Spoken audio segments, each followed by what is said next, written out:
తెలంగాణలో తమిళసాయి సౌందరరాజన్ మన మాజీ గవర్నర్ బీజేపీకి 10 రోజుల పాటు క్యాంపెయిన్ చేస్తున్నారు. సో చాలా ఇంట్రెస్టింగ్ థింగ్ ఏంటంటే దేశంలో ఎక్కడా కూడా గవర్నర్లు తిరిగి వచ్చి తమ పార్టీలకు స్టార్ క్యాంపెయినర్లుగా ఉపయోగపడిన ఉదాహరణ బహుశా ఎక్కడ ఉండదు అనుకుంటా నాకు గుర్తున్నంత వరకు. గవర్నర్లు యాక్టివ్ పొలిటీషియన్లు ఉండకూడదు అని సర్కారీ కమిషన్లు చాలా చెప్పారు. కానీ ఆచరణలో గతంలో కాంగ్రెస్ కానీ ఇప్పుడు బీజేపీ కానీ పాటించడం లేదు. యాక్టివ్ పొలిటీషియన్లనే గవర్నర్గా పెడుతున్నారు.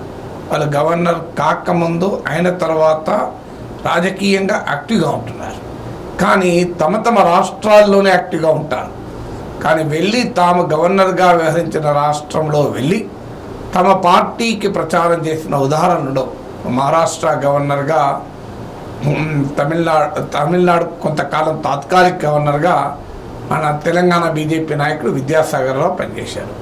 విద్యాసాగర్ రావు వెళ్ళి మహారాష్ట్రలో ఎలక్షన్ క్యాంపెయిన్లను, తమిళనాడులో ఎలక్షన్ క్యాంపెయిన్లను పాల్గొంటున్న ఉదాహరణ మనకు ఎక్కడా కనిపించడం లేదు. ఇలా ఎందుకు కనిపించలేదంటే అది ఎథికల్ కాదు అని ఊరుకున్నారు అని అనుకోలేము. ఎందుకంటే గవర్నర్గా అయిపోయాక మళ్ళీ వచ్చి పార్టీలో చేరారంటే ఆ పొలిటికల్గా ఉండకూడదు అనే లక్ష్మణ రేఖను పాటించడం లేదని క్లియర్గా అర్థమవుతుంది. సో కానీ ఎందుకని మరి గవర్నర్లుగా పనిచేసిన వారు ఎక్కడా లేని విధంగా తెలంగాణలో తమిళసాయి మాత్రం బీజేపీ ప్రచారానికి స్టార్ క్యాంపెయినర్గా ఎంచుకున్నారు. అది కూడా 10 రోజులు. ముందు తక్కువ రోజులు క్యాంపెయిన్ చేస్తారంటే పార్టీ తెలంగాణ బీజేపీ కోరిక మేరకు ఆమె 10 రోజుల క్యాంపెయిన్ మొదలుపెట్టబోతున్నారు. దానికి కారణం ఎందుకు అంటే తమిళనాడులో ఎన్నికలు అయిపోయారు. తమిళనాడులో పార్లమెంటుకు పోటీ చేశారు. అక్కడ ఎన్నికలు కూడా అయిపోయాయి. దీనికి కారణం ఏంటంటే ఒకటి ఆమెకు తెలంగాణలో గవర్నర్గానే కాకుండా ఇక్కడ పబ్లిక్ కనెక్ట్ పెంచుకోగలిగారు. తెలంగాణ కల్చర్లో, తెలంగాణ హిస్టరీ పట్ల, సంస్కృతి పట్ల ఆమె చూపిన ఆసక్తి వల్ల తెలంగాణ ప్రజలతో ఆమెకు ఎంతో కొంత ఎమోషనల్ కనెక్ట్ ఏర్పడింది. సమ్మక్క సారక్క జాతరకు వెళ్ళారు, భద్రాచలం రాముల వారి దగ్గరికి వెళ్ళారు, యాదాద్రి లక్ష్మీ నరసింహస్వామిని ఆరాధించారు, గిరిజనులతో సమావేశమయ్యారు. So she was an active governor. రాజ్భవన్కే పరిమితమై ప్రజలతో సంబంధం లేని గవర్నర్గా లేరు. తమ రాజ్భవన్లోనే ప్రజా దర్బారు పెట్టారు.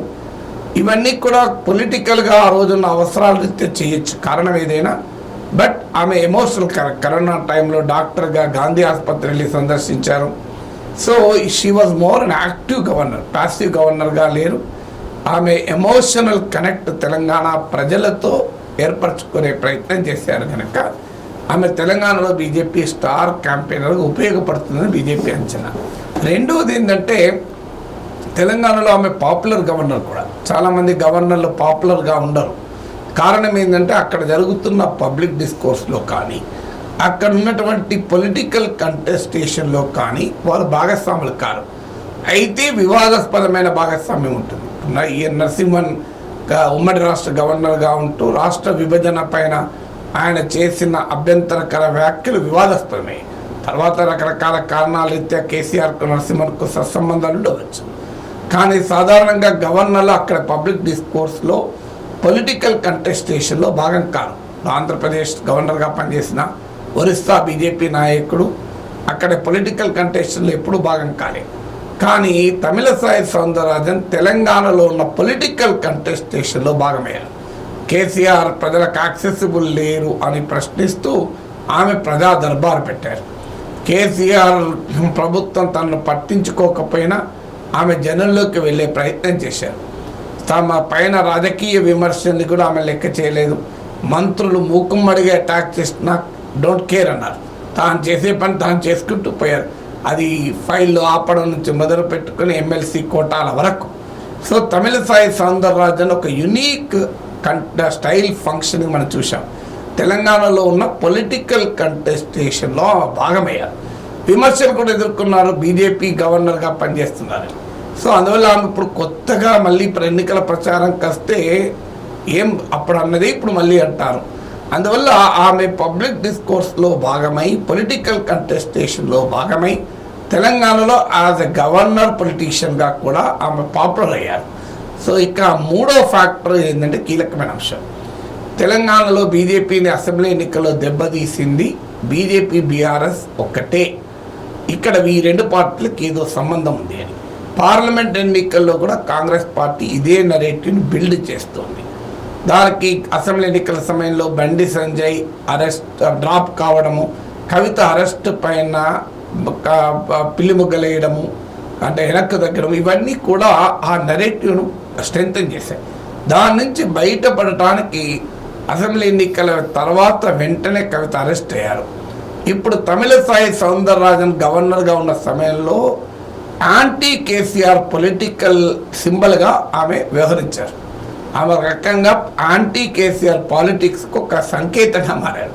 సో ఆమెను రంగంలో దించడం ద్వారా బీజేపీ చెప్పదలుచుకుంది ఏంటంటే, మేము బీఆర్ఎస్కి అనుకూలం కాదు, బీఆర్ఎస్కి మేము వ్యతిరేకం. చూడు, కేసీఆర్ పైన ఒంటరిగా రాజ్భవన్ నుంచి పోరాడిన తమిళసాయి వచ్చి ప్రచారం చేస్తుంది. ఆమె ఖచ్చితంగా కేసీఆర్ పైనో మరొకరి పైనో కామెంట్ చేస్తుంది. ఆమెకున్నది ఏంటంటే షీఈ్ కన్వర్సెంట్ విత్ తెలుగు కూడా, తెలుగులో కూడా ఎంతో కొంత మాట్లాడగలుగుతుంది కనుక. అందువల్ల ఆమె బీఆర్ఎస్ బీజేపీ ఒక్కటి కాదు, బీఆర్ఎస్ను బీజేపీ ఎదుర్కొంటోంది అన్న ఒక రాజకీయ వాతావరణాన్ని, రాజకీయ వృత్తాంతాన్ని, పొలిటికల్ నరేటివ్ను బిల్డ్ చేస్తానికి కూడా బీజేపీ తమిళసాయి ప్రచారాన్ని వాడుకుంటుంది.